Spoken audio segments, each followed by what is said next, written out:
네, 안녕하세요. 도지사 김관영입니다. 네, 오늘 열기가 대단합니다. 우리 김민석 총리님의 인기를 한눈에 다 확인할 수 있고 몸으로 느끼는 순간인 것 같습니다. 제가 김민석 총리님을 특별히 소개하지 않아도 여러분이 다 잘 아실 테지만 특별히 김민석 총리님께서 최근에 우리 지역에 있는 방송에 나오셔서 앞으로 정계 은퇴하면 꼭 익산에서 살고 싶다 이렇게 말씀을 하셨어요.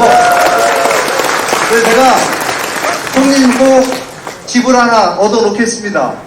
나중에 꼭 오셔서 우리 전북을 사랑하는 마음이 늘 있었는데 이것이 직접적으로 가장 드라마틱 표현된 것이라고 저는 생각합니다. 대한민국이 이재명 대통령님과 김민석 총리님 같이 힘을 모아서 새롭게 전진하고 있습니다.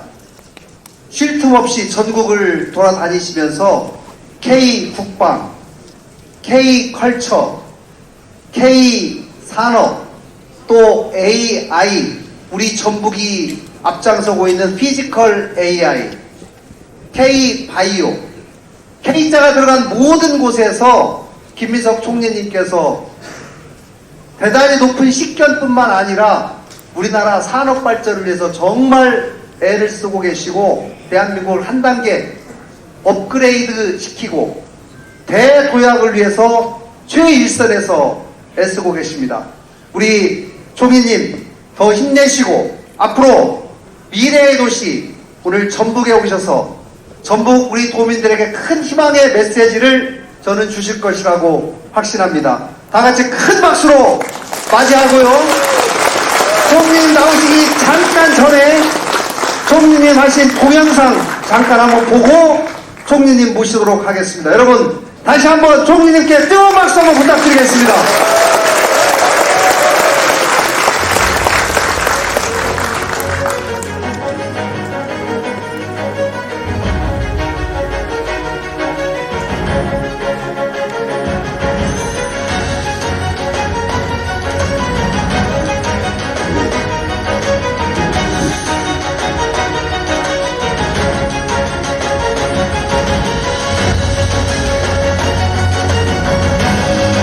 대한민국 산업의 체질을 근본적으로 강화해서 이 변화의 파고를 헤쳐가야 할 때라고 봅니다. 제도를 바꾸고 규제를 개혁하고 산업의 성과가 국민에게 다 공유되도록 하고 우리 총리님 역할이 아주 크거든요. 우리 총리님한테 박수 한번 쳐주시죠.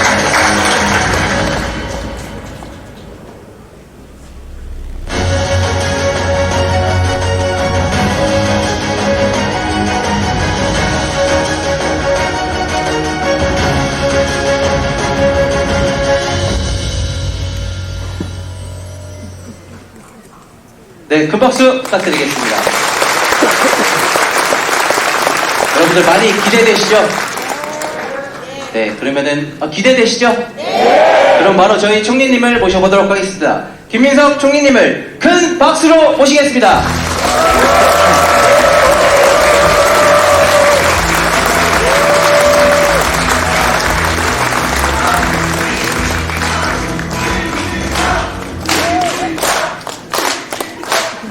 뭐 그런 거 하셔도 저 이 동네에서 출마 안 해요.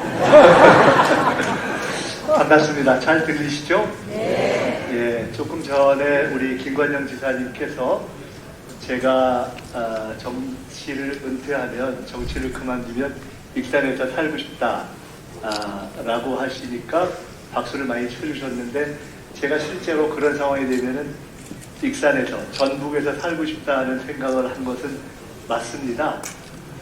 그때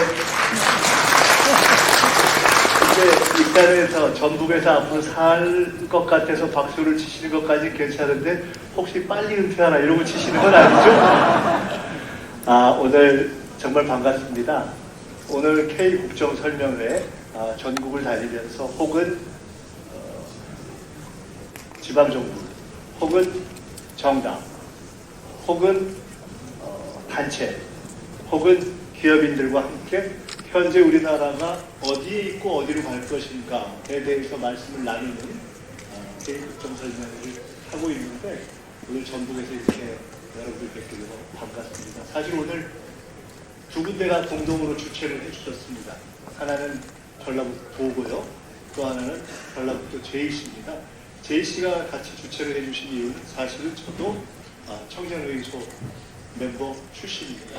국회 JC 출신들이 상당히 있는데 국회 JC 소속이었던 특우회 그러니까 JC 출신의 국회의원들의 모임의 회장, JC 동회장을 하기도 했고 아마 또 전북도는 오늘 전라북도 차원에서 전북의 비전과 관련된 말씀을 하니까 주최를 해주신 면도 있고 사실은 제가 익산에 살고 싶다고 하니까 그래서 그렇습니다. 제가 간단히 설명을 드리자면 정치를 안 하고 제가 18년 야인으로 있던 시절에 전국을 계속 다녔는데 전국을 다녀보니까 저는 정말 전북이 제일 좋았어요. 그래서 실제로 제가 전북 그중에서 익산 사실은 어느 동까지 정해놨어요. 살 거를 다 정해놨는데 그래서 제가 이미 우리 정원율 시장님 계시지만 익산 명예 시민이에요. 그러니까 제가 굳이 따지자면 전북 출신 주민이라고 봐도 되겠죠. 오늘 저희가 말씀을 한번 시작해 보겠습니다. 우선 아주 간략하게 우리 정부가 어떤 상황에서 출발했는가? 아주 어렵게 출발했어요. 거의 나라가 망할 것 같은 상황에서 출발했어요. 경제는 바닥, 정치도 멈춰버리고 거의 개혁으로 바닥에 내 동댕이 친 상황에서 대선을 치르고 이 정부가 출범을 했습니다. 아마 여기 계신 대부분들의 걱정과 비원과 지지와 응원에 힘입어서 이재명 대통령께서 국민주권정부를 출범할 수 있었죠. 경제가 엉망이었어요. 6개월 달렸습니다. 6개월 달린 결과를 아주 간략히 결론만 말씀드리면 그래도 반등시켰습니다. 희망의 씨앗을 조금 찾기 시작했어요. 근데 여전히 어렵습니다. 그래서 더 달려가야 되고 더 도와주셔야 합니다. 한번 지표로 보겠습니다. 우리가 경제가 얼마나 성장하느냐. 옛날에 한국 경제 막 10%, 20% 막 이렇게 막 달려가던 때가 있었습니다.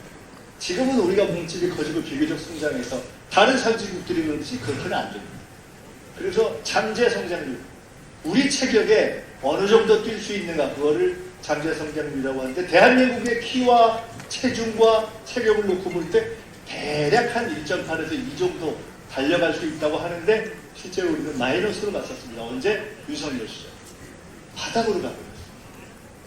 언제 다시 그것이 마이너스에 살아났냐? 윤석열 탄핵되니까. 놀랐죠. 경제라는 게 심리의 효과도 있어서 그때부터 올라가기 시작해서 이제는 0%를 넘어서 어느 정도까지 왔습니다. 어디까지 왔느냐? 원래 뛸 수 있는 정도의 체력. 지금 대략 1.8로 전문가들이 그러는데 그 1.8까지 6개월 만에 바닥에서 지하를 뚫고 6개월 만에 최저금수 6개월 만에 올려냈습니다. 지금 예상하기로는 올해 잘하면 1.8에서 2 정도까지 갈 수 있다 이렇게 봅니다. 우리의 희망은 이걸 더 올려내는 것입니다. 많은 부분에서 긍정적 성과가 있었습니다. 내가 앞으로 돈 좀 더 쓸까? 남들이 더 쓸까? 이런 등등 대여섯 가지의 지표를 종합한다고 하는 소비 심리가 100을 넘어서 쭉 몇 달째 이렇게 최초로 상승의 지속을 보이고 있습니다. 코스피 추이는 바로 최근까지 추이입니다. 기억하십니까? 윤석열 정부 시절에 2000대 중반에서 왔다 갔다 했습니다. 지난 대선에 이재명 대통령께서 후보로서 앞으로 코스피가 중장기적으로는 5천까지도 내다볼 수 있다. 그때 우리가 이런 얘기를 했습니다. 내부적으로. 실제로는 이 정부 임기 마지막 주 3, 4년 후에 3,000대고 4,000대까지 가면 사실 정말 대성공하는 걸로 볼 수 있다. 그리고 그때 언론이나 야당은 이런 비판이 있었습니다. 말도 안 되는 소리 무슨 5천은 무슨 소리고. 지금 어디까지 갔죠? 4,800대까지 가보겠습니다. 여전히 쉽지 않습니다. 환율도, 수도권 부동산, 청년 실업 문제도 어려운 문제들이 있지만 분명한 것은 한국 경제가 앞날이 보이지 않던 절망 상태로부터 지난 6개월간에 분명하게 잘하면 어쩌면 살아날 수 있겠네 하는 희망이 보이도록 반전시킨 것. 그건 맞지 않습니까? 그런 것을 지난 6개월 동안 해냈습니다. 반드시 우리가 한번 확인해야 될 것이 있습니다. 새 정부가 출범하고 나서 국민 모두가 제일 걱정했던 것이 있죠. 야당은 이런 얘기도 있습니다.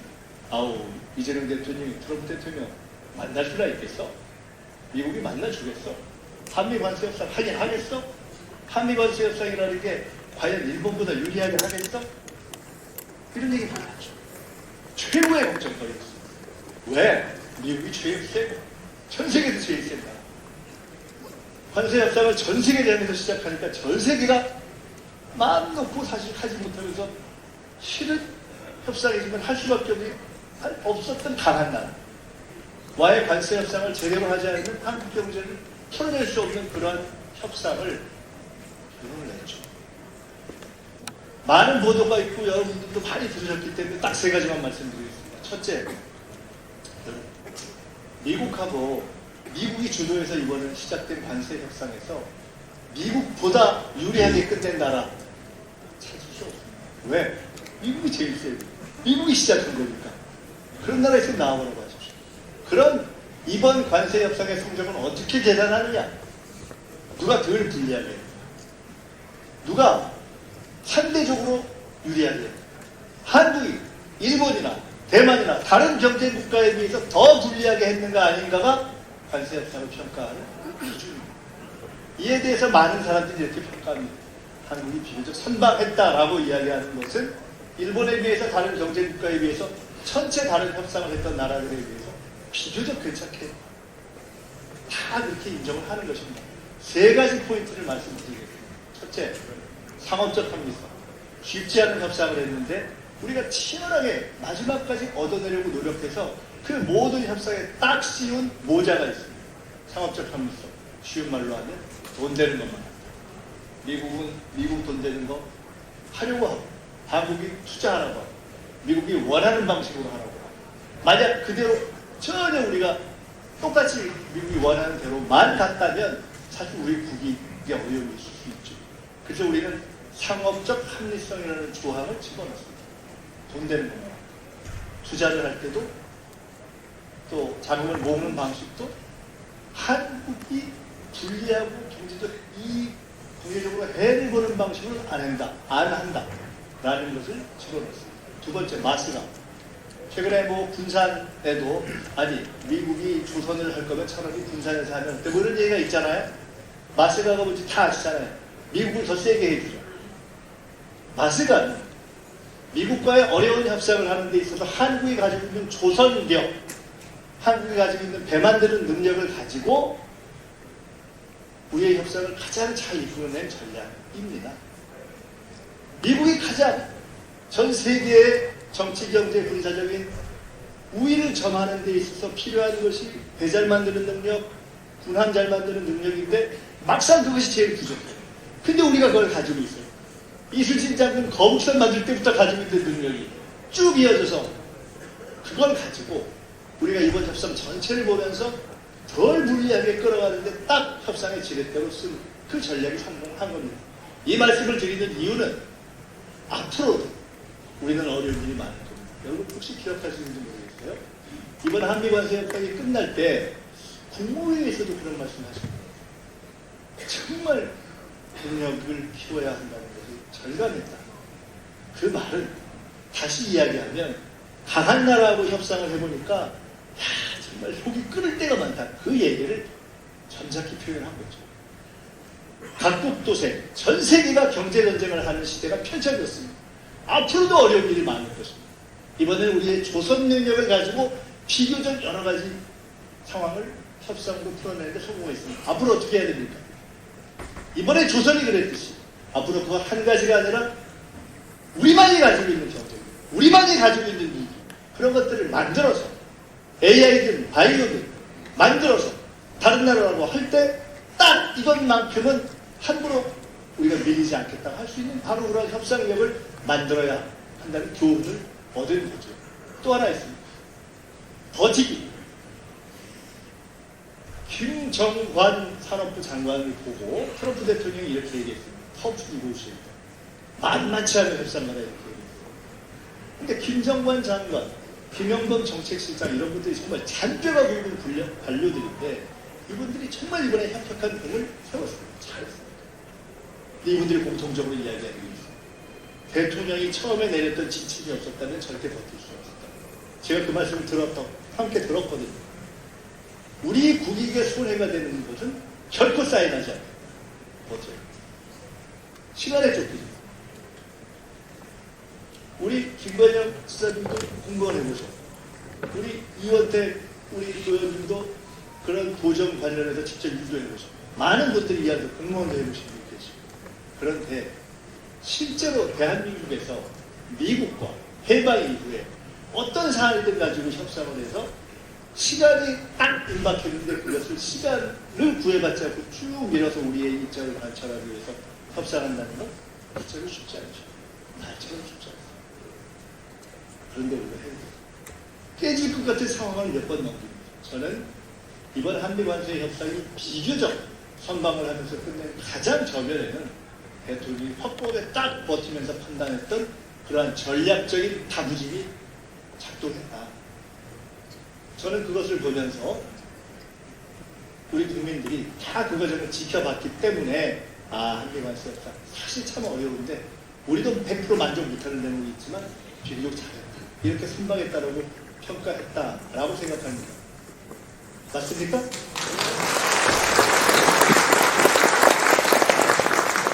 수많은 외교가 있었습니다. 근데 이거에 대한 설명을 제가 생략을 좀 하겠습니다. 시간 관계상 다음에 바로 넘어가겠습니다. 자, 이제 좀 쪼개서 말씀드려볼게요. 첫째, 국민과 함께. 이재명 대통령께서 후보 시절에, 당대표 시절에, 그리고 지금도 가장 많이 하시는 말씀은 정치는 결국 국민이 한다입니다. 그 정신을 가지고 국민주권 정부를 만들고 있고 민주당은 당원주권주의를 추천하고 있습니다. 저도 그것을 올바른 길이라고 믿는 사람입니다. 국무회의 생중계 재밌으셨죠? 타운홀 미팅 괜찮고 제일 재밌는 것은 업무보고 생중계 진짜 재밌었죠? 우린 죽겠어요. 만든 사람은 죽겠습니다. 아우 힘들어요. 제가 대표님한테 말씀드렸거든요. 업무보고 중간쯤에 장르를 하나 만드셨어요. 무슨 장르로? 세계적인 정치 다큐를 하나 만드셨어요. 이번에 우리가 했던 이 업무보고를 생중계한 것이 대통령이 주도한 그 영역을 이제 넘어서서 전 부처의 업무보고 생중계로 이어지고 있고 더 나아가서 앞으로 국민들이 관심을 가지는 각종 위원회나 이런 것들도 이제 생중계 하세요 하고 제가 지침을 내렸습니다. 전 부처. 전 세계가 주목하는 K민주주의의 하나의 모델이 된 것이고 제가 찾아봤어요. 업무보고 공개를 누가 시작했나? 김대중 대통령이 처음 시작했어요. 근데 그때 생중계는 안 했어요. 처음으로 오픈하고 그 철학이 이어져서 김대중 대통령, 노무현, 문재인 대통령, 이재명 대통령 이렇게 국민주권을 중시하는 분들이 이어지면서 오늘까지 이어진 것이죠. 이게요. 이번 업무보고 할 때 공무원들이 힘 좀 들었을 거 아니에요. 장관들도 들고. 근데 이제 업무보고가 마지막 끝나는 게 부산에서 해수부 업무보고였고 부산에서 해수부 업무보고 딱 끝나는 날 다들 보고를 이제 끝났다 아주 해피하다. 이제 조금 쉬어야지. 대통령께서 마지막 정리 말씀을 하시면서 그동안 수고하셨다. 다음 업무보고는 6개월 하자. 아니 내년에 하는 게 아니고 6개월 있다. 야 이게 정말. 저는 사실 이번 업무보고가 아니라 다음 해 2026년, 2027년, 2028년, 2029년의 업무보고를 기대합니다. 성남과 경기도에서 발전과 기적을 만들어냈듯이 첫 업무 부분은 국민들에게 보여주고 우리를 내어드리고 검증받는 것으로 시작했지만 2년차, 3년차, 4년차는 점점 압박 검증이 심해질 것입니다. 책임감의 강도도 높아질 것입니다. 그러면서 대한민국의 행정은 훨씬 더 높은 수준으로 갈 것이고 이재명 국민주권정부 5년 동안 여러분이 만들어주신 이재명 국민주권정부는 한차원 높은 행정으로 도약할 것이기 때문에 더 많이 보시고 댓글도 더 많이 보내주시고 그리고 대통령께서 업무 보고할 때 이렇게 가끔 받아가지고 대신 물어보기도 하시잖아요. 그게 보고 다 하시는 거거든요. 앞으로도 계속 이렇게 해서 K민주주의를 발전시켜 가겠다. 우리 올바른 방향을 가고 있는 거 맞죠? 네. 언젠가 김대중 대통령께 은퇴하신 후에 제가 한번 여쭤본 적이 있습니다. 외교를 잘하는 게 뭔가요? 이렇게 말씀하시더라고요. 다 잘 지내요. 미국 가도 잘 지내고, 일본 가도 잘 지내고, 중국 가도 잘 지내고, 러시아 가도 잘 지내고, 북한 가도 잘 지내고. 결론적으로 우리는 상당히 어려운 상황에서 그걸 만들어냈습니다. 지난 6개월 동안. 우리의 자존심과 원칙을 지키면서도 상대의 환심을 지혜롭게 사면서도 서로 이해관계가 다른 그런 국가들을 균형을 천천히 잡는 방향으로 북한과만 아직 냉각관계에 있지만 미국, 중국, 일본 가장 가까운 나라들과 관계를 만들어 낸 거죠. 얼마 전에 새해 들어서 첫 국무회의를 하고 점심 식사를 청와대로 이제 오기 전에 청와대 옆에 총리 공간이 있고 그 옆에 삼청동 수제비집이라는 데가 있어요. 그 수제비 먹고 그 총리 공간에 가서 커피를 이렇게 한 적이 있습니다. 기자들이 몇 명 있었어요. 그때 대통령께서 이렇게 말씀하시더라고요. 기자들이 도대체 근간 뭐 아이디어라든가 아니면은 그 시진핑 주석 샤오미 셀카라든가 이런 거는 이거 어떻게 다 만들어내세요? 그러니까 나 잠 못 자고 그거 어떻게 해서 아이디어 짜는 거 잠을 못 잤나요? 국익을 이루어내기 위한 치열한 노력을 하는 거죠. 어떤 분들이 이렇게 이야기해요. 이런 장면을 만들어내기가 어렵지 않습니까? 최근에 무슨 한 국가에 갔던 우리나라 기업인이 하나 있는데 저한테 직접 얘기해 준 겁니다. 그분이 갈 때 이게 우리나라에 6개 있는 공간 중에 6번째 가장 좀 화려한 공간의 모델을 선물한 거거든요. 이것과 비슷한 걸 들고 간대요. 그 나라에서 건설 후주할 게 있었어요. 원래 자기 차례 딴 나라 받기로 돼 있었어요. 갔는데 그 나라 대통령이 약간 센 사람. 이걸 딱 들었는데 그 대통령 정상에 1000마디가 모였는지 아십니까? 이게 혹시 트럼프 대통령이 받았다 그거냐고. 그리고 수주가 바뀌었다는 말이죠.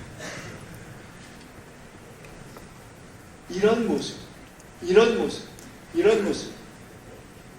그래서 중요한 것은 당당하게인데요. 제가 여기서 우리 정치하시는 분들도 많이 계시니까 한 가지 말씀드리겠습니다. 많은 분들이 최근에 국정 지지도, 대통령 지지도 중에 이렇게 보면 제일 잘한다의 이유가 외교인 경우가 많습니다. 그 사람들이 묻습니다. 이재명 대통령이 외교 전문가였어? 아니잖아. 유학파였어? 아니잖아. 외국 가서 오래 살았어? 아니잖아. 기대를 안 했는데. 근데 외교를 잘하거든요. 근데 외교를 잘한다는 것은 달리 이야기하면 이 치열한 국제 경쟁의 시대에 가장 중요한 것, 국가가 살기 위해서 가장 중요한 틀을 정하는 문제에서 잘하고 있다는 거예요. 저는 이렇게 하신 씨앗이 이때 만들어졌구나 하는 그런 기억이 있습니다. 당대표 시절에 보통 미국이나 중국이나 일본이나 이런 큰 나라 몇몇 정도를 우연한 기회에 만나는 것이 아니라 우리나라에 와 있는 외교사들을 거의 매주 관계로 쭉 당대표가 만나나가는 것을 본 적이 있어요. 그래서 저 그때 생각했습니다. 준비하십니다. 그러한 치열한 국정의 준비가 있어서 우리는 이제 비교적 당당하게 국제사회에 복귀할 수가 있었습니다. 이제는 해외에 나가서 우리의 위상, 정치적 위상이 과거 같지 않습니다. 앞으로 이렇게 계속 당당하게 해야 되겠죠? 네. 투명하게 경제를 해왔습니다. 반미반세 협상을 할 때 대통령과 정부 관계자들이 대기업의 오너들을 개인 1대1로 또는 여러 정말 많이 만났어요. 정말 많이. 듣고 심지어 반세 협상 전략을 어떻게 좀 같이 의논했습니다. 근데 제가 보면서 이런 생각했습니다. 과거였다면, 독재자 시절이었다면 저런 만남이라면 이 사람들이 만나서 뭘 짓을 할까? 뒤에서 본 적이 지금 이재명 정부가 대통령이 CEO, 기업 CEO들을 만나서 얘기할 때 그런 의문이 있습니까? 의심이 있습니까? 전혀 없잖아요. 언제가 대통령님과 이런 말씀을 나눠본 적이 있습니다. 떳떳하니 굴릴 게 없습니다. 당장에 투자를 했습니다. 방향을 잡았고 예산에 넣었고 이것을 할 수 있는 인프라의 기초를 시작을 했고 그리고 이것을 해낼 수 있는 사람들을 지원하기 위한 기본 틀들을 다 정리하기 시작했습니다. 그래서 AI에 최초로 우리 AI 수석 그리고 장관의 AI 최고 전문가들 민간인들을 모셔왔고 AI에 10조 이상의 예산을 집어넣기로 했고 GPU 26만 장 이상을 확보했고 그리고 정말 세계 각국의 강국들과 경쟁해낼 수 있는 다양한 한편 데이터 센터 여기는 피지컬 AI 실증 이런 틀을 만들어냈고 비바이오 신약 농생명 등등에 대한 투자를 하고 있고 국가의 바이오 위원회를 딱 정리해서 이제 당연한 컨트롤 타워로 가려고 하고 있고 컨텐츠 앤 컬처, 방위 산업, 에너지 지금 아리백산단 전북같이 제가 이걸 보면서 전북은 이 중에서 뭐뭐에 연관이 되느냐 AI 연관되죠? 피지컬 AI B 농생명, 바이오 연관되죠? 컨텐츠 컬처 당연히 관광 등 연결되겠죠. D 디펜스 아주 주된 분야는 아닌 것 같아요. E 에너지 재생에너지 연관되죠? A, B, E가 특히나 전북과 연관된 이런 부분에 있어서 새로운 미래를 만드는 노력을 하고 있다. 저는 윤석열 정부가 제일 잘못한 것이 독재도 하고 정치도 엉망으로 다 못했지만 제일 잘못한 것 하나는 앞으로 무엇으로 먹고 살 것인가에 대한 명확한 집중점을 못 가진 것이 가장 큰 문제의 하나라고 봅니다. 우리는 그 집중점을 만들어 냈습니다. 이거 한 가지만 온 김에 소개를 좀 드리겠습니다. 우리의 꿈은 결국 백범 김구 선생이 꿈꿨던 것 같은 문화국가입니다. 성장을 회복하고 지금 우리 한류의 경쟁력이 보이고 있는 대로 문화국가로 갈 것입니다. 여러분 이 맨 마지막 그림이 뭔지 아세요? 국중밥. 그 나의 문화유산 답답이 유홍준 선생님 아시죠? 지금 관장이시잖아요. 제가 그분이 너무 자부심에 차서 이 자랑하는 거 한 두 가지만 소개할게요. 첫째, 국중박이 불을 지금 저렇게 쓰고 있는데 전 세계 지금 3위라는 지난해 600만이 넘었다. 1위, 2위가 어떤 나라냐? 루브르, 파리나 뉴욕 이런 데요. 그런 데하고 경쟁하는 거예요. 근데 차이가 있어요. 그런 나라들의 박물관은 남의 나라의 꽤 반쯤 넘잖아요. 우리 그게 아니잖아요. 우리의 것만 갖고 하잖아요. 두 번째, 일본 등을 포함해서 세계 100나라 이상의 박물관장들이 와서 너무너무 부러워하는 게 있대요. 뭔지 아십니까? 우리 옆나라 일본도 그렇고 어지간한 나라에는 박물관에 오시는 분들이 다 은퇴하시는 어르신들 나왔습니다. 근데 우리는 젊은이들, 애기들 유모차와 함께 줄을 서 있는 거예요.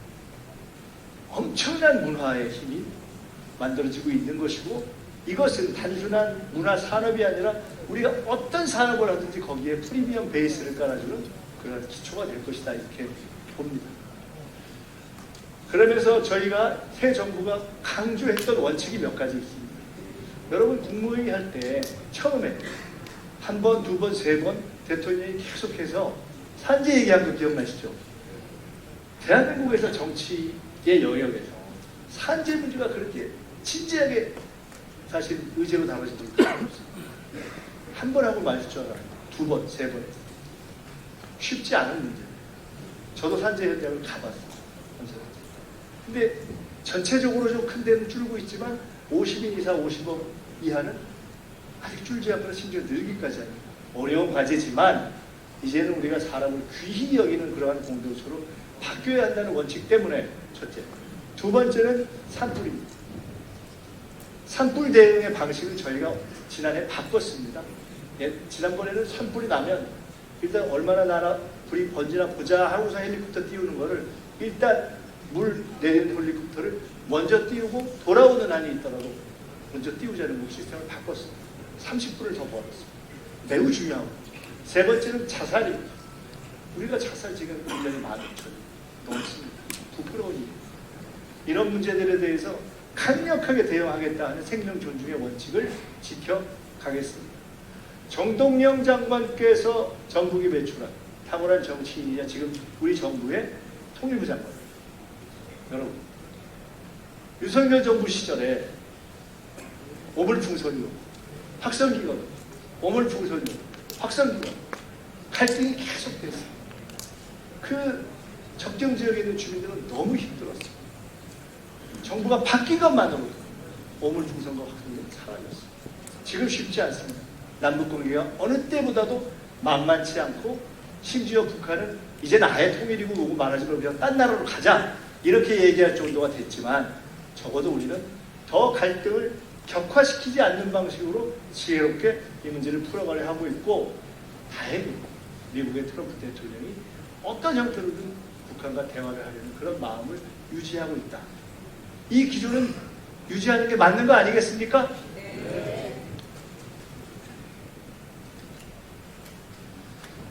지금까지 대략 좀 긍정적인 얘기 드렸습니다. 근데 우리는 상황을 쉽게 보고 있지는 않습니다. 아까 말씀드렸던 것처럼 환율 간단치 않고 수도권 부동산 문제 간단치 않고 여러 가지 산업에서의 경쟁력 간단치 않습니다. 미국이 판을 흔들었고 중국이 무섭게 쫓아오거나 아니면 우리를 추월한 부분이 많습니다. 예를 들어서 우리가 한류를 자부하지만 실제 상황에서는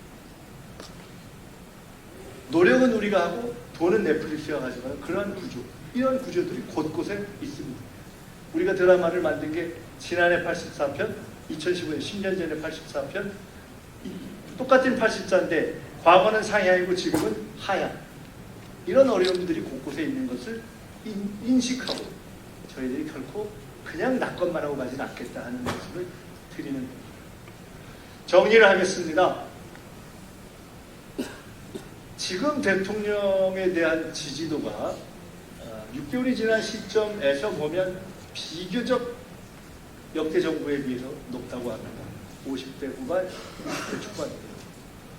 정부에 대한 신뢰도를 조사했습니다. 처음으로 지난해 말에 정부에 대한 신뢰도가 54%를 찍었습니다. 국회, 검찰, 법원보다 높게 나왔습니다. 더 잘해라. 그래, 열심히 하는 건 인정하겠다. 투명하게 국민과 함께 가려는 노력을 인정하겠다. 그러한 평가를 국민의 집단지성을 믿고 정치를 해온 지난 6개월에 대한 평가로 국민들이 내려주고 계신 것이라고 믿고 지금까지 말씀드렸던 이런 기조로 계속 달려가려고 합니다. 괜찮겠습니까? 제가 한두 가지 더 말씀드리고 오늘은 사실 제가 주최 측에서 말씀 듣기를 쭉 말씀드리고 혹시 질문이나 이런 것이 있으면 필요한 서면으로 봐서 나면 답변 드리고 한두 가지만 여기서 꼭 필요한 응답을 직접 하고 그리고 마치고서 오신 분들과 인사도 하고 사진도 찍고 하는 시간을 가졌으면 좋겠다고 말씀을 들어서 가급적 빨리 마치겠습니다. 곧 마치겠습니다. 제가 한번 이걸 만들어 봤어요. 이 정부의 장관들을 제가 한번 이렇게 그룹핑을 해보고 제일 왼쪽에 있는 분들 전북에서 잘 아시는 분들 그러고 보니까 전북에서 지금 장관이 몇 분 나온 거예요? 김윤덕 장관, 정동영 장관, 그렇죠? 아니 그러고 보니까 한병도 원내대표까지 배출하셨네요. 제가 산 익산. 자 이렇게 민주당에서 국회의원 오래 하셨던 분들이 장관 한 그룹이 있어요. 맞죠? 두 번째는 어떤 분들이냐? 우리 과기부 장관, 산자부 장관, 중소기업부 장관 이런 분들은 네이버, LG 이런 데 쟁쟁한 기업에서 쟁쟁하던 분들, 경제를 아는 분들, 대통령이 삼고초려해서 모셔온 분들, 경제가 정말 중요하다고 생각합니다. 세 번째, 관료를 오래 했던 분들, 외교부 장관, 재경부 장관, 그리고 코로나 때 정말 여러분이 그 신뢰를 주셨던 정경 장관. 세 번째 그룹은 간단하죠. 훌륭한 관료, 훌륭한 경제인, 훌륭한 정치인. 네 번째가 있어요. 아주 흥미로워요. 송민영 장관 아시죠? 시작처자 권오을 장관 어떤 분들이죠? 보수 정치에 있었다. 지난 정부에 있던 분들, 이분들이 몇 분 이렇게 있어서 한 축을 형성하고 있는 것입니다. 이 정부가 처음 시작할 때부터 지난 대선 때 이재명 대통령께서 민주당의 대표이자 후보로서 우리는 개혁의 원칙을 지키면서도 중도화 모습까지 끌어안겠다라고 선언했던 그 기조가 연장되면서 새 정부가 출발할 때부터 원팀을 이렇게 짠 겁니다. 그리고 이렇게 짠 틀을 유지해서 가급적 지난해 또는 올해 초까지 빨리 내란을 종결시키고 정말 국민들이 원하고 있는 민생과 경제를 살리고 국민을 통합시키는 쪽으로 달려가고 싶다는 이야기를 신년사에서 하신 겁니다. 이런 통합의 기조를 더 지속하고 확대해 갈 것인데 이러한 기조를 유지하는 게 맞지 않겠습니까? 네. 그렇게 해 가겠습니다. 전북경제가 대전환의 시기를 맞았습니다. 대한민국이 그렇듯이 전북경제의 대전환이 시작됐습니다. 아까 A, B, C, D, E에서 말씀드린 것처럼 이번에 미국에서 있었던 CES 세계 최고의 첨단 박람회에서 최고 인기가 로봇이었다는 거 아닙니까? 이 로봇이 이제 최고의 경쟁을 갖고 이제 붙는 정말 최고의 격전지가 된 거 아닙니까? 피지컬 AI 달리 이야기하면 누가 더 근사한 로봇을 만들어내는 아이디어를 내고 실증해 볼 것인가? 그거에 대해서 지금 얼마요? 5천억? 6천억? 7천억? 1조요? 1조가 책정된 거 아닙니까? 전북에 한번 해보라는 거 아닙니까? 해낼 수 있으시죠? 해만드는 설명드릴 필요 없고, 그리고 그린바이오 농경 이 부분에 있어서 전북이 오랫동안 고민했던 이런 과제를 잘 해내면 이재명 정부는 틀을 바꾸려고 합니다. 지금까지의 발전 방식과 달리 가려고 합니다. 수도권 중심으로만 가려고 했던 그런 성장을 이제는 한계에 달했다고 보고 진짜 지방주도 성장을 바꾸려고 합니다. 5급 산특이 그렇고 광역통합이 그렇고 서울에서부터 멀수록 수도권에서부터 멀수록 혜택을 주자는 것이 그렇고 그렇습니다. 전북에는 새로운 기회가 있습니다. 여러분, 저도 눈치가 있는 사람이잖아요. 제가 왜 정치를 마치고 전북에서 살려고 하겠어요? 저는 전북에 확실한 미래가 있다고 봅니다. 이제 이러한 국가 대전환의 시기에 5급 삼특의 한 축으로서 이제 전북이 아까 말씀드렸던 그러한 국가 대전환의 길들을 지금까지처럼 더 응원해 주시고 그리고 전북 고유의 독자적인 발전의 전략을 잘 만들어서 실행해가는 과제가 여기 앞에 계신 우리 도지사님, 국회의원님들 그리고 여기 오늘 참여해 주신 분들과 함께 그 어깨에 걸려 있는 것이다. 이렇게 있습니다. 오늘은 저희 정부가 이렇게 달려왔습니다. 앞으로도 이렇게 달려갈 것입니다. 계속 응원해 주십시오. 잘못할 때 질책해 주십시오. 그러나 질책보다는 애정을 가지고 함께 잘할 수 있도록 도와주십시오 하는 그런 말씀을 드리려고 왔습니다. 지난 업무보고 때 대통령께서 그래 새만큼 우리 얼마나 애썼냐. 근데 이제 그냥 막연한 것이 아니라 좀 구체적이고 책임있게 최종 그림을 다시 정리해서 결론을 좀 내보자 이렇게 하는 거 아닙니까? 제가 정부의 새만금 위원장이기도 합니다. 여기 계신 분들과 함께 새로운 그림을 정리해내야 하는 공동의 책임을 무겁게 안고 있습니다. 함께 해내겠습니다. 여러분, 일단 오늘 전북을 찾아서 여러분께 설명드린 K국정 설명회 1차 설명 여기까지 마치겠습니다. 감사합니다. 한번 들어줘 보시죠. 여기 보세요. 이제 더 들면 안 됩니다. 한번 제가 보려고요. 하나, 둘, 셋, 넷, 다섯, 여섯, 일곱, 여덟, 아홉. 인데 9분을 다 하려면 진짜 1분씩 질문하고 끝날 것 같은데. 자, 지금까지 손 드신 분들만 한 1분 안 넘게 딱 말씀 간단하게 해주시고 제가 종합해서 답변을 드리는 것을 하면 어떨까요? 그렇게 해도 좋겠죠? 그럼 저쪽부터 간단하게 해주시겠습니까? 누가 손 드셨었는데? 네. 마이크 전달 위해서 손 드시면 잠시 좀 일어나 주시. 여기 계시네. 네, 안녕하세요. 인사드리겠습니다. 저는 완주청년회에서 회장 유충년이라고 합니다. 만나뵙게서 반갑습니다. 먼저 전북특별자치도 우리 김민석 총리님 방문해 주셔서 진심으로 환영드리고, 또한 저는 질의가 아닌 총리님의 그 견해를 좀 듣고 싶어서 이 자리에 섰습니다.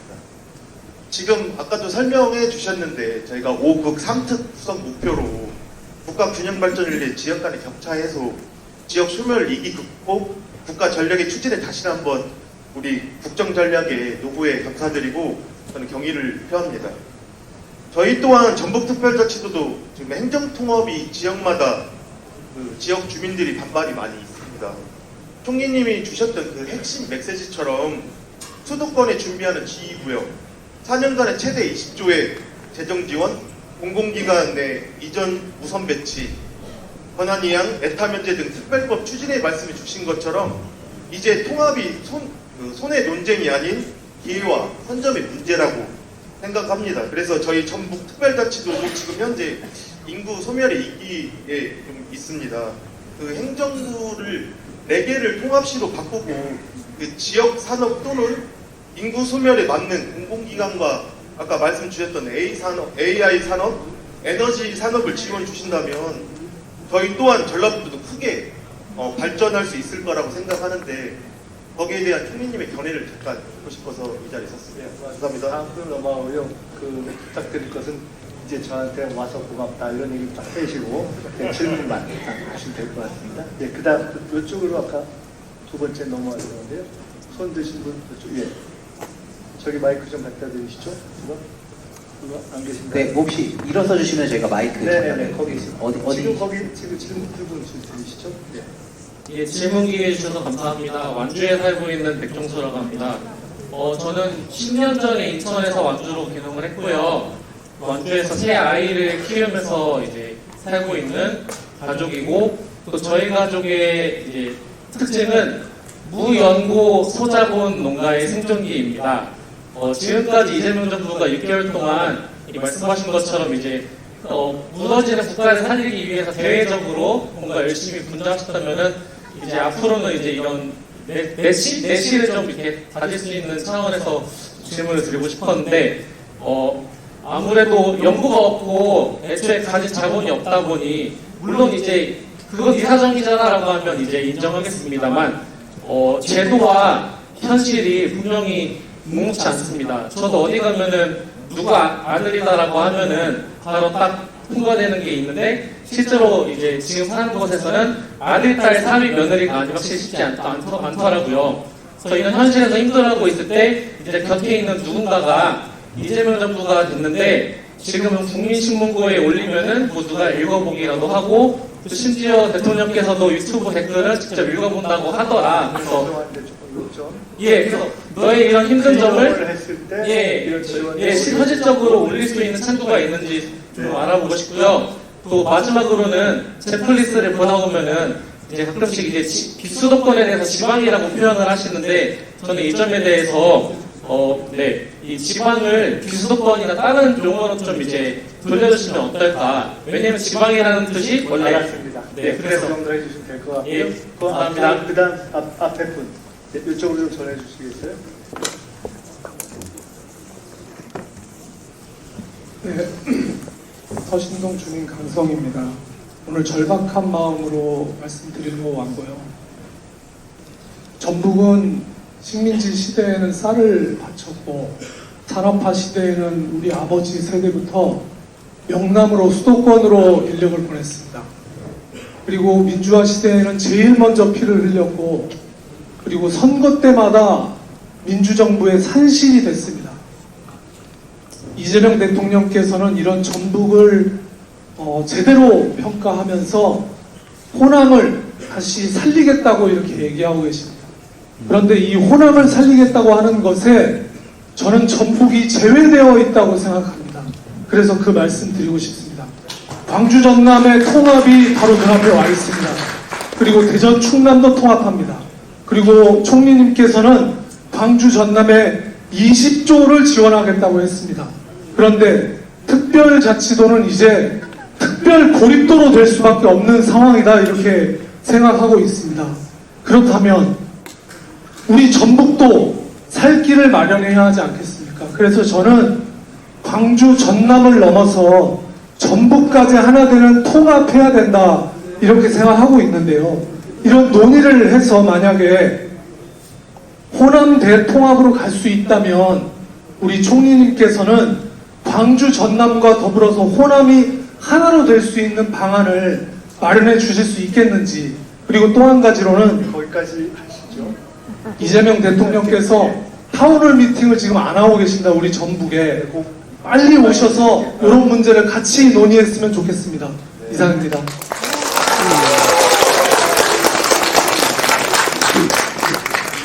네, 잠깐 앞으로 오시죠. 거기 앞으로.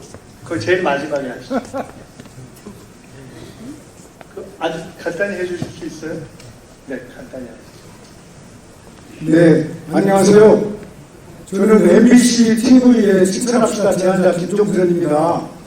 27년 전에 총리님과 SBS TV로 자기 제천표 공개하는 방송을 같이 나간 적이 있습니다. 3분 동안. 그때 우리 총리님께서 자기 제천표를 공개해 주셨는데 그때 81점이었습니다. 오늘 지금 중요한 아이디어를 하나 가지고 왔습니다. 우리 총리님의 별명을 보니까 창조적으로 뭐든지 새로운 걸 만들어내셔서 저기 죄송한데요. 저 개인적으로 관련된 제안이시면 저기 개인적으로 만나서 주시면 좋을 것 같아요. 오늘 여기는 도전과 관련된 말씀 주시죠. 제가 나가면서 말씀 듣겠습니다. 여기 좀 옮겨주시겠어요? 네, 고맙습니다. 마이크. 네, 앞쪽으로 여기 아까 원래 안 드셨던 것 같은데 드셨나요? 네, 이쪽으로 이렇게 오셔서 저기 전해주시고 그 다음에 이쪽에 하면 돼요.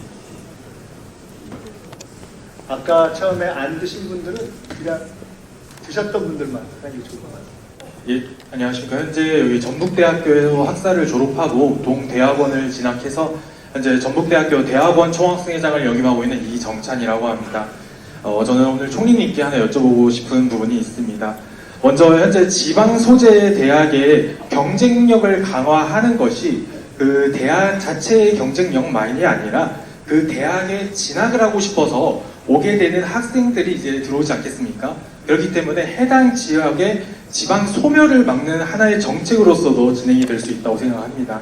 이때 대학의 경쟁력을 어떻게 향상시키냐? 이제 현재 여기 전북대 같은 경우에는 1년 예산이 한 4천억 정도 되고요. 서울대 같은 경우에 1조 1천억, 그리고 도쿄대 같은 경우에 1조 7천억, 그리고 하버드는 9조 원 이렇게 됩니다. 즉 간단하게 봤을 때 결국 그 대학이 얼마나 많은 예산을 가지고 있느냐가 결국 그 대학의 경쟁력을 결정하게 된다고 생각을 합니다. 이렇듯이 현재 국민주권정부에서 진행하고 있는 이 서울대 10개 만들기 정책은 이러한 부분에서 정말 좋은 정책이라고 생각합니다. 다만 현재 서울대 10개 만들기에서 거점 국립대는 현재 9개가 있고 현재 교육부의 업무 계획상 현재 5년 동안 4조 원의 예산을 지원을 하고 26년에는 3개의 대학을 지원한다고 그렇게 명시가 되어 있습니다. 그런데 방금 말씀드린 것처럼 서울대에 70%까지 예산을 향상시킨다고 했는데 9개 대학에게 교육 5년 동안 4조 원이라면 그에 미치지 못하는 좀 적은 예산입니다. 그렇기 때문에 이 서울대 10개 만들기 정책을 그냥 그 대학의 경쟁력을 향상시키는 게 아니라 그 대학이 소재하고 있는 지역의 지역 소멸도 막을 수 있는 이러한 정책의 일환으로서 좀 그 대학들에 지원을 해서 대학뿐만 아니라 그 지역도 함께 상생을 하고 발전할 수 있도록 예산의 규모와 그리고 좀 신속하고 좀 전투적인 이러한 지원을 해주시면 감사하겠습니다.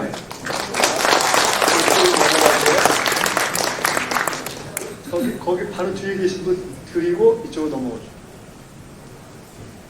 예, 반갑습니다. 저는 부안군에서 포고압 송전철탑 백지화 반대 대책의 공동대표를 맡고 있는 허태혁입니다.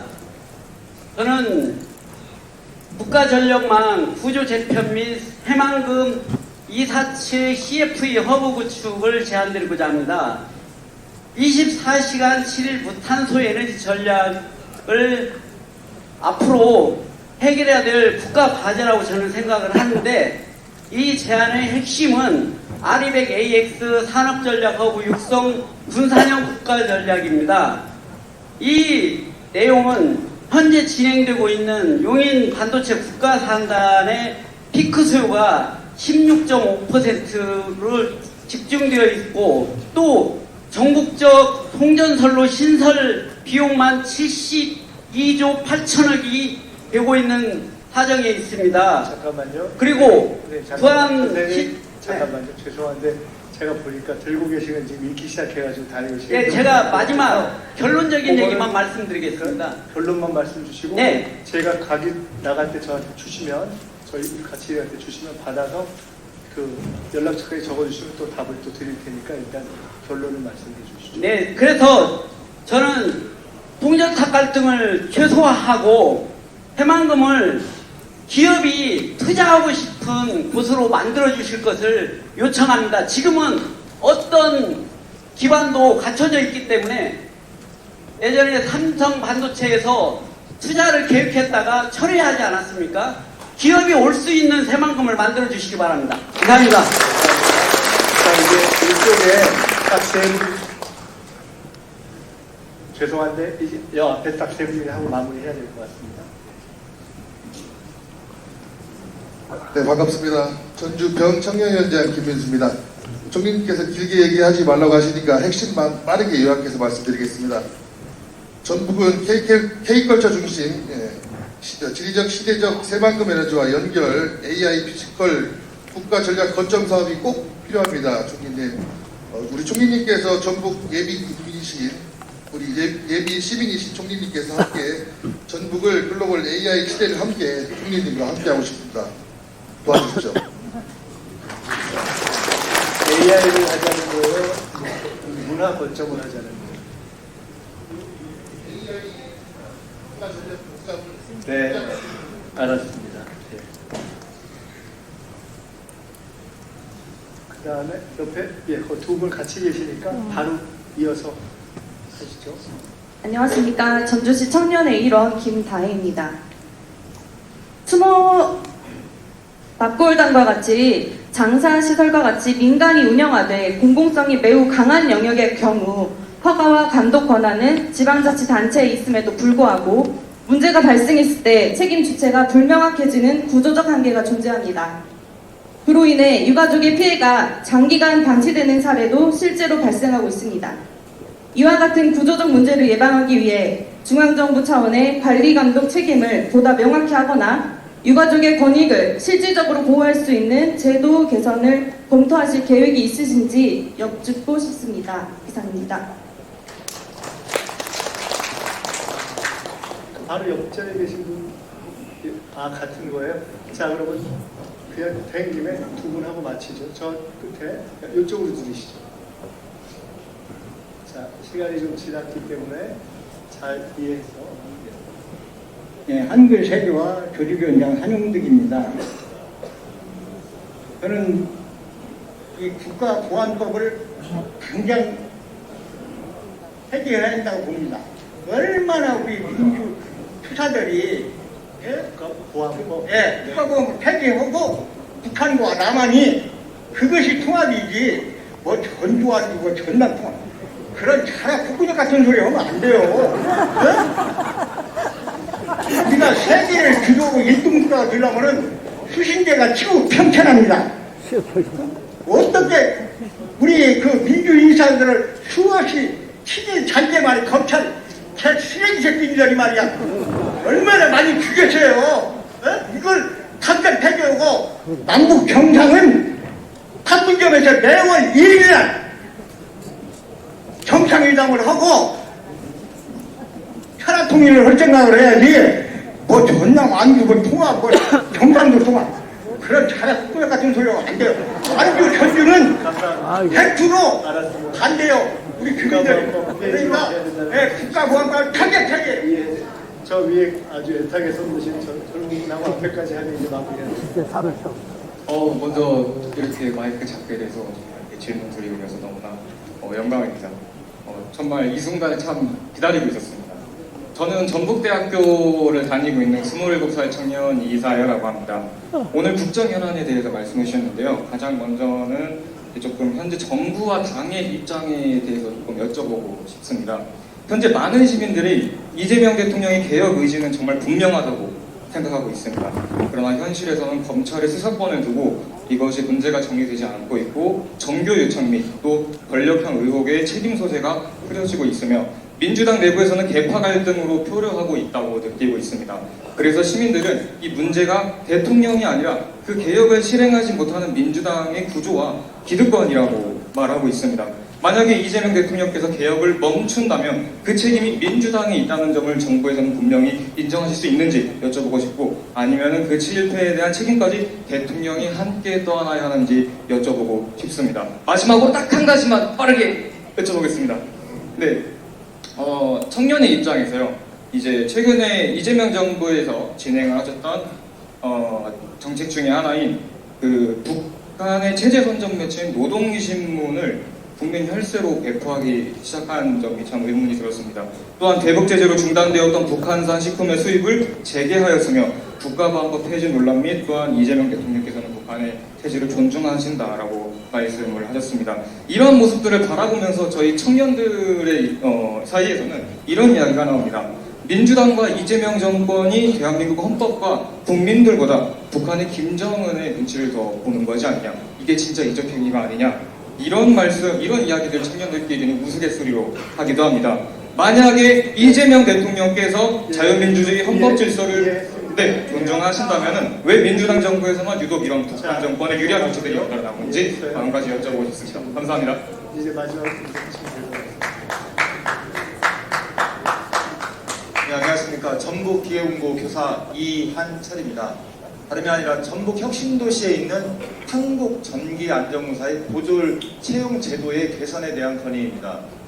고졸 채용이어서 고등학생들이 응시할 수 있는 전기기능사 자격증만 있으면 시험을 응시할 수 있지만 대졸자까지 지원할 수 있을 뿐만 아니라 대졸자가 응시하는 전기기사 수준의 지필평가를 실시하고 토익의 단점을 요구하고 있어 실질적으로 공업계고등학교 학생들의 합격이 불가능한 현실입니다. 합리적으로 좀 개선되어서 그 공업계고등학교 학생들이 좀 도전할 수 있는 기회를 주시면 감사하겠습니다. 이상입니다.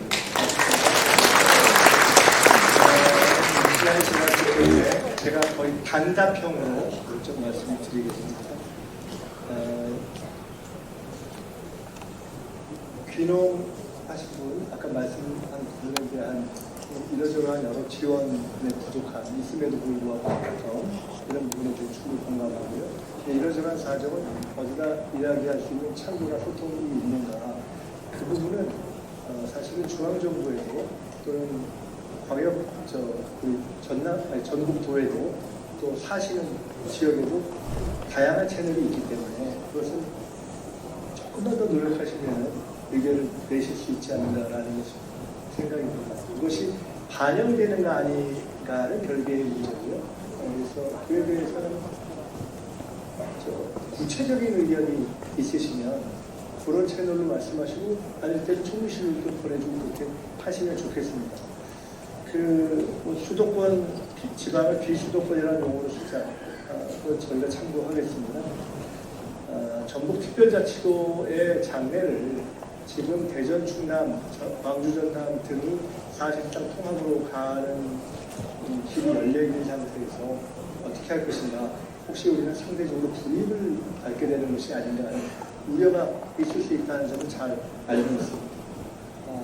첫째, 더 나빠지는 불이익을 하는 건 없습니다.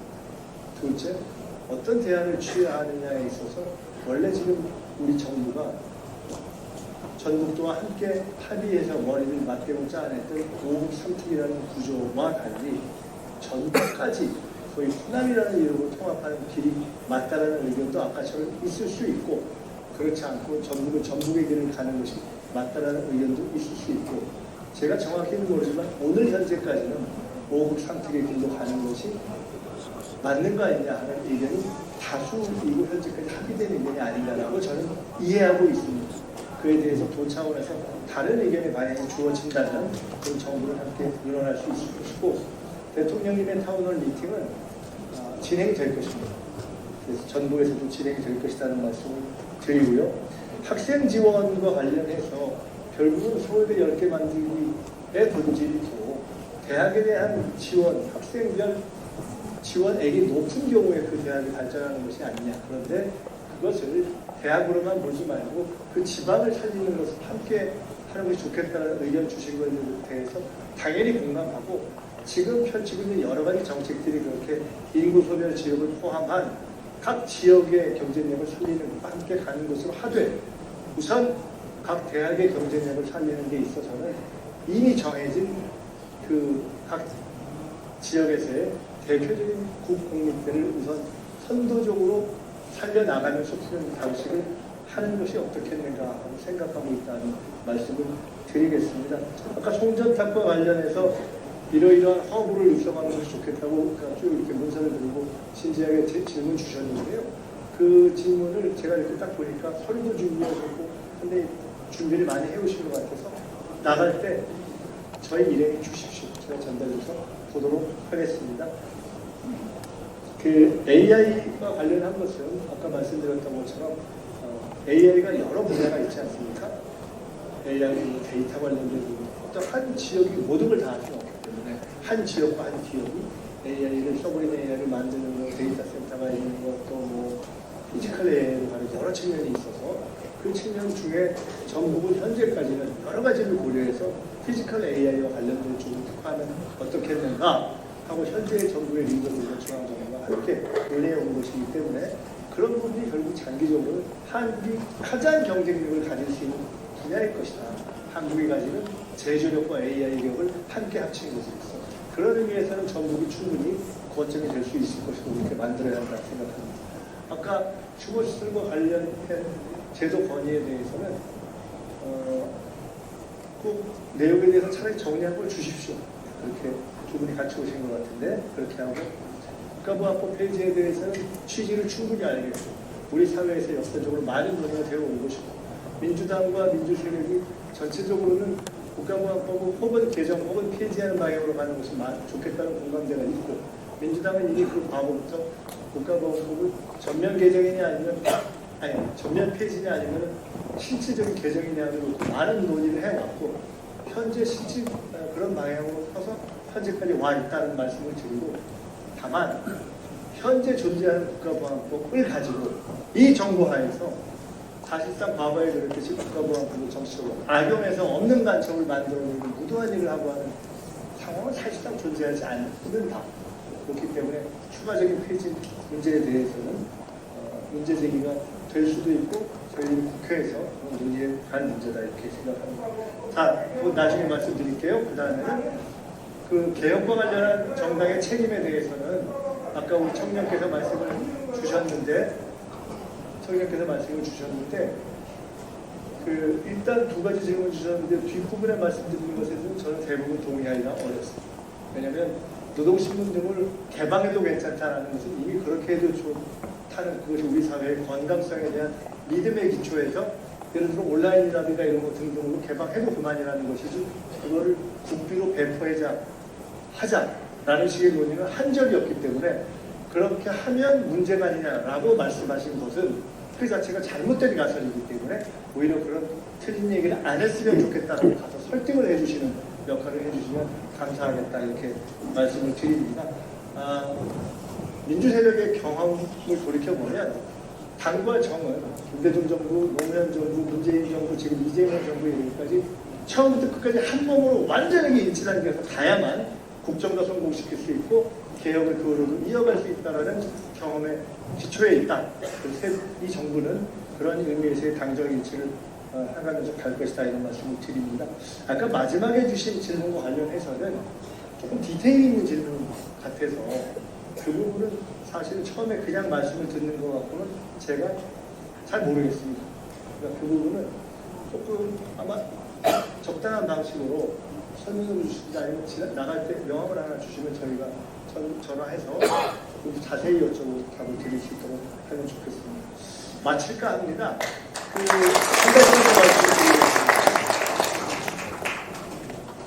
말씀드리겠습니다. 우리 정부가 지난 6개월 동안 방향을 전환했습니다.